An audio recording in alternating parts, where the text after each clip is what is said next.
Hi,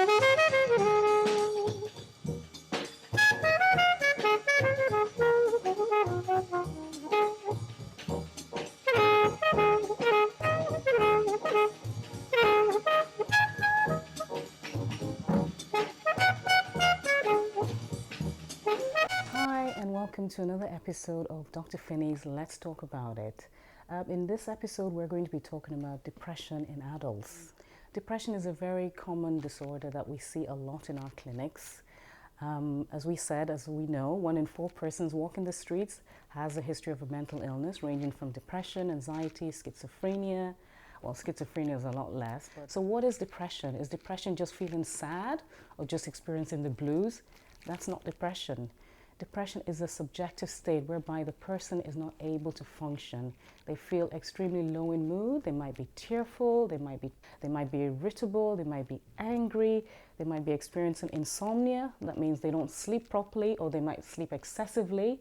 Their appetite might be completely lost, or they might be eating too much, what we call, as we know, comfort eating. Other things they might be experiencing is having suicidal thoughts, and depression in a very severe form, they might have psychotic symptoms. If you remember in our previous talks, we talked about schizophrenia and psychosis. So what happens when somebody has psychotic symptoms?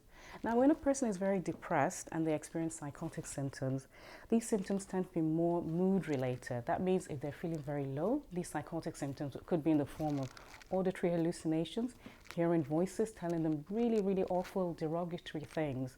You know, it can be terrible. Or they might even be seeing things, but it's usually auditory hallucinations when a person with severe depression experiences psychosis. So what do we do when we think somebody is depressed?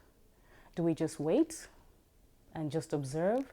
Well, normally these symptoms would be prolonged. You know, they're gone for a couple of weeks. But ideally, even if you're experiencing depressive symptoms for a very short period, you should seek help because they may get worse. And it's important that you're assessed properly by a mental health professional. Physical examination is very important because depression could be due to other factors. It might not just be due to your mental state, but it could be due to a physical illness. So ideally, a physical examination is done, blood investigations are carried out as required, and if you're diagnosed with depression, then treatment needs to start. It's not something that we would take lightly, especially as it may predispose somebody to suicidal thoughts as well, and even suicide. So we have to take it very seriously. Now, the support network around the person, I have emphasized this in my previous talks, is extremely important. Social isolation can cause so many problems for a lot of people, and no person is an island, as they say, a very common saying. So ideally, we want to try as much as possible to interact with people, to socialize, and be your brother's keeper. If you observe somebody being really low in mood, in school, at work, in the society, a neighbor, for instance, you can intervene. I'm sure one day this person would thank you for that. So what happens when a doctor says, or a nurse or a mental health professional tells somebody, well, I think you are suffering from depression? Treatment is out there. That's the most important thing, and that's what I want you to know and to remember. Treatment is out there for you. Treatment is out there for anybody who is depressed.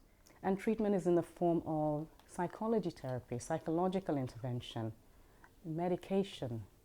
Many people don't like medication, but they're probably more willing to, proceed with psychological intervention. And this is, talk therapy. It could be cognitive behavioral therapy, which is more structured, helping somebody change their negative connotations in their mind, helping them to, learn new strategies, new coping skills to be able to deal with the symptoms of depression, helping them to understand what might have triggered their episode of depression. We've talked a little bit about depression and how can people get depression and why do certain people get depression. It's well known that risk factors are there. Stress, genetics is also very important in nearly all mental illnesses. But just because you're predisposed, it doesn't mean you're going to get depression. So we need to do everything that we can to prevent it. Prevention is also important. So here again, we're going to talk about healthy eating, regular exercise. It's not always easy to exercise when you're depressed, and this is why I'm emphasizing prevention is also important. But if we get into that habit of, healthy eating, regular exercise, start with 1 day a week if you want. progress to 2 days a week, make it 3 days a week. And this could be 30, 40 minutes of a beautiful walk. You know, it can be casual. And as your fitness level starts to improve, your mood automatically starts to improve as well.